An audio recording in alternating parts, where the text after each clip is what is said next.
Right now, someone is looking at your infrastructure, not breaking in, not exploiting anything, not doing anything illegal, just looking.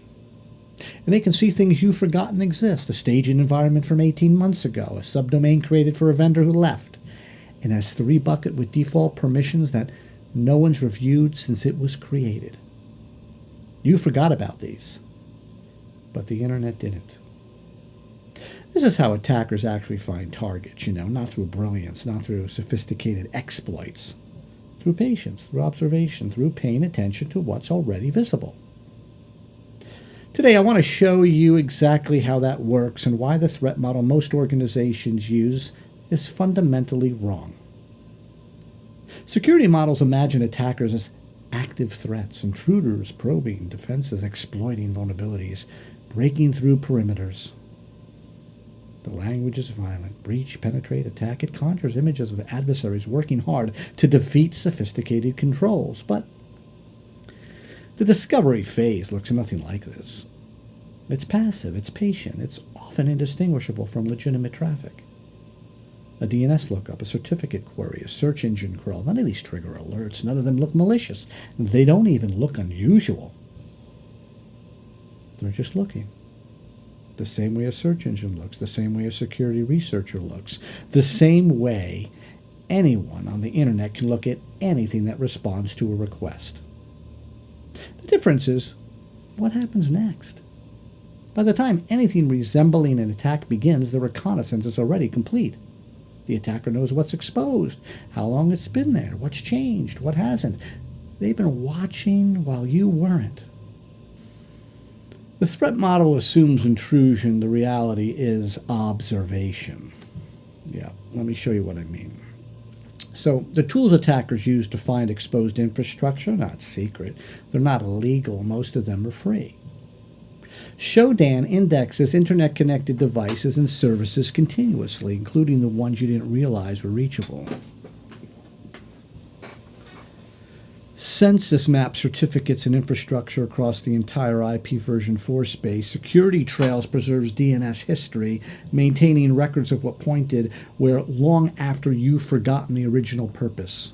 GitHub, search services, credentials, API keys, internet URLs, and configuration files committed by mistake and never removed. Google Dorks, simple search operators that anyone can use, find login pages, admin panels, expose directories that were never meant to be public.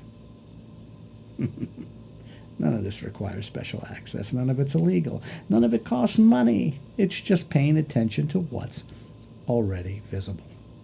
And here's what makes it worse. Automated scanners sweep the entire internet continuously. They don't target specific organizations. They simply enumerate what exists when something new appears, a service, a subdomain, an open port, it gets logged. When something persists unchanged week after week, it gets flagged as stable. When something old reappears after being dormant, it gets noted as potentially abandoned infrastructure brought back online without review. Attackers don't need to guess what might be vulnerable. They can filter for what's been exposed longest with the least change. They can sort by neglect. This is where the real problem lives. Attackers operate on a different timeline than defenders. Defenders react to events, you respond to alerts, you remediate findings, you prioritize based on what's in front of you. Your attention is pulled by incidents, audits, deadlines, competing demands. Time is constraint. There's never enough of it. Attackers wait for conditions. They're not in a hurry. They don't need to act.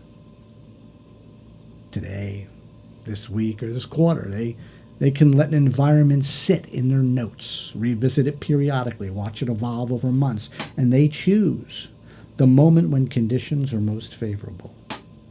A security team stretched thin during a product launch. A long weekend, the gap between an engineer leaving and the replacement arriving.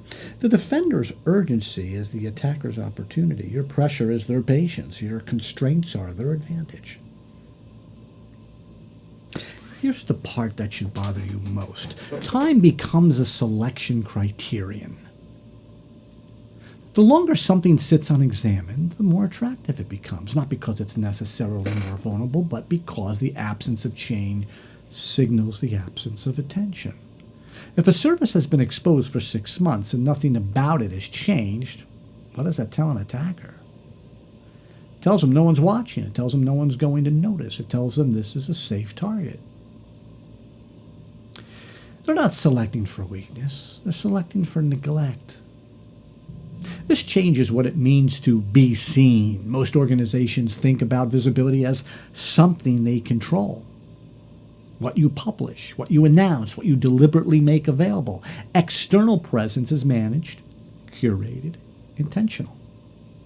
But external visibility doesn't require your consent. Services respond to requests whether or not anyone intended them to. You see, infrastructure becomes discoverable the moment it's reachable, regardless of whether it was meant to be found. The act of deployment is the act of publication, whether you realize it or not. The question isn't whether your exposure is visible. It's whether you noticed before someone else did. And here is the uncomfortable math. The cost of looking is nearly zero.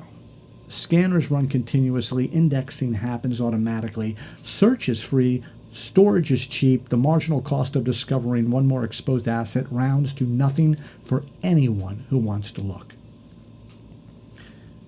The cost of being found is not.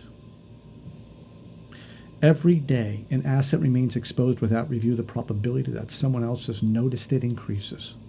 Not because attackers are relentless or uniquely skilled, but because discovery is cheap and automated. The asymmetry isn't about capability, it's about attention, patience, and time. So what does this actually mean for security?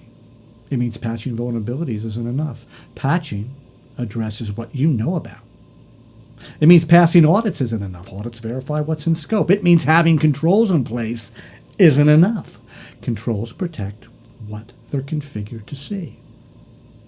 If something is visible and you don't know it, or you know it but haven't acted on it, you're not competing against attackers, you're competing against time, and time is on their side.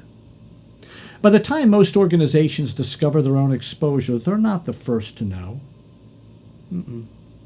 They're catching up to what others have already seen. The reconnaissance happened while they were focused elsewhere. The cataloging happened while the assets sat forgotten. The selection happened while no one was watching. The race was never to respond faster. It was to see sooner.